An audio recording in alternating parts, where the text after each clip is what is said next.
Okay, so I predicted Lewis Hamilton to win, take pole position, win the sprint.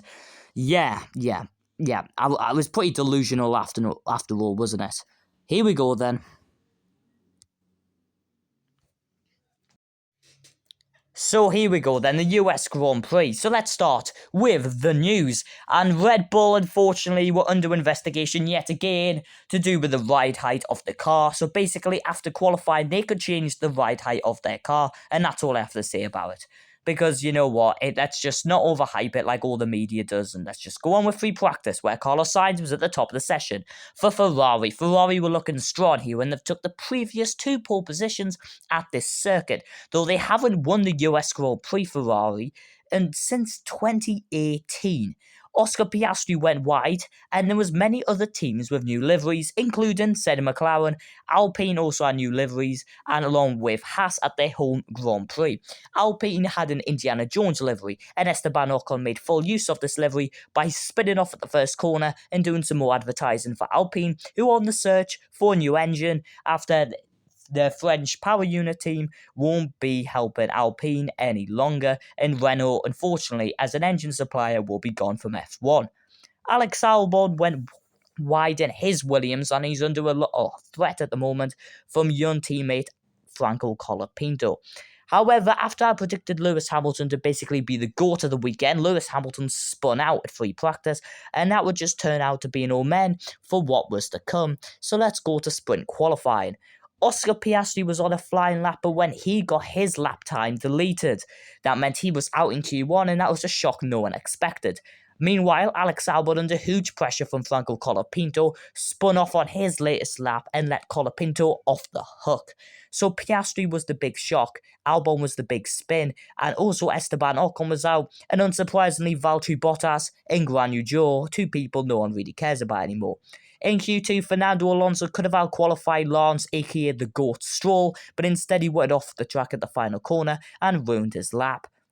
Speaking about ruining laps, Franco Colapinto spun off during SQ3, whilst Lewis Hamilton was on a lap that was half a second up on his teammate. So there again, I completely jinxed Lewis Hamilton's qualifying lap, and instead of being on pole, Lewis Hamilton was a low 7th on the grid behind the Haas. However, Verstappen returned to pole and pipped Russell for pole, as Lando Norris didn't look strong at all. So let's go then for the sprint. And Max Verstappen led into turn number 1 as George Russell didn't get the launch right. However, someone who did, surprisingly, was Lando Norris, who went up to 2nd place, but he couldn't really challenge his Max Verstappen, aka his championship protagonist, through many of the laps, and instead it would soon be George Russell doing the attacking.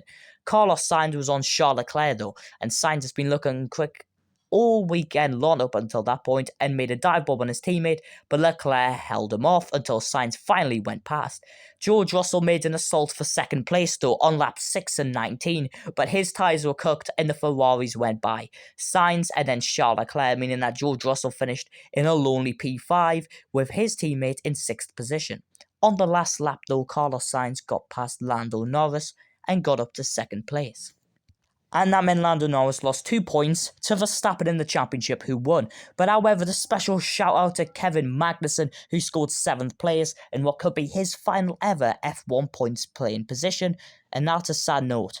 Move on to qualifying now, and guess who was out in Q1 but said poleman Lewis Hamilton, who instead was out in 19th, and we got a Lewis Hamilton Valtteri Bottas reunion, except the one no one was really asking for. He was joined by Guanyu Zhou at the bottom of the field. Albon was out along with Colapinto too. The 2 Williams separated by basically nothing again. And out in Q2 was Yuki Tsunoda, Nico Hulkenberg, Esteban Ocon, Lance Stroll, and Liam Lawson, who has a 60-place grid penalty. So basically, he is not going to be starting on pole. In Q3 on run number 1s, Norris took pole from Verstappen, Sainz, Leclerc, Piastri, Russell, Gasly, Magnussen, Perez, and Alonso. Perez had his lap time deleted, but with Sainz looking a threat and Verstappen looking a threat, we didn't get a run number 2, as George Russell crashed into the barriers at a fatal corner for Mercedes. I was laughing my head off since I am a Lewis Hamilton fan. But I'm also not one of those delusional Lewis Hamilton fans who thinks Lewis Hamilton's been better than George Russell this year. Anyway, that's completely irrelevant to the fact Lando Norris crucially took a shock USGP pole, and the question was, can Lando Norris finally get a start right? He did instead of pole, but this time he's got Verstappen alongside him, and every time someone's on pole, they lose the lead into turn 1 at the USA. Fun fact. And guess what happened into turn number 1? Lando Norris actually got a good launch, but he did what Lando Norris has been doing all year wrong and let Verstappen through at the very first corner. In fact, Norris has been doing this ever since 2023, in fact. I really like Lando Norris and I think he's a really fast racing driver, but losing the lead to Verstappen into turn number 1 was a very careless thing to do. And even worse, Charles Leclerc got ahead and Carlos Sainz. As for Carlos Sainz, he had a fuel issue in his car and could smell fuel burning in his car. However, that was going to be later, as Sainz tried to get up to second place in the Grand Prix, but unfortunately it didn't work. Meanwhile, Alexander Albon tipped Esteban Ocon into a spin. This brought out the yellow flag at the start, but we finally got a safety car after 10 races after Lewis Hamilton crashed into the barriers and in the early stages. That meant we had the safety car deployed, and that meant we had a restart to deal with. Charles Leclerc led the restart well, with Max Verstappen in second, pursuing the Ferrari driver. However, an undercut for Carlos Sainz put him up to second place as we got a reunion of Liam Lawson versus Fernando Alonso, the rivalry we never knew we needed. Trust me, these two rookies are going to be fighting for the World Championship one day. Meanwhile, Joe Guan Yu spun. But no one actually cares, so let's just move on to something far more exciting and more interesting. And speaking of exciting and interesting, George Russell went off the track fighting a kick Sauber. So Russell and Bottas, who famously had that infamous collision at the 2021 Emilia-Romagna Grand Prix, Russell got a 5-second penalty for it. Personally, I think that was pretty outrageous, but this is it. Speaking of outrageous, Verstappen and Norris were dueling for third place late on in the Grand Prix, where Norris and Verstappen going side by side for multiple laps. Norris finally got the job done on lap 52 before he had to give the place back to Max Verstappen. The question is, would he actually give the place back? And the answer was Lando Norris decided was no. Here's my opinion on it. Norris did overtake off the track, but the only reason he took off the track was because Verstappen forced him off. But there'll be no penalty for Verstappen because Verstappen gets away with everything as usual. I'm not being biased there, I'm just saying that was generally Lando Norris did overtake off track and McLaren should have let him have the place back. Anyway, Charles Leclerc won for Ferrari, but it was completely overshadowed by the FIA ruling it as usual. So overall, it was a good US Grand Prix, and Charles Leclerc and Ferrari could provide a late challenge against McLaren for the Constructors Championship. Anyway, Red Bull definitely won't be finishing second.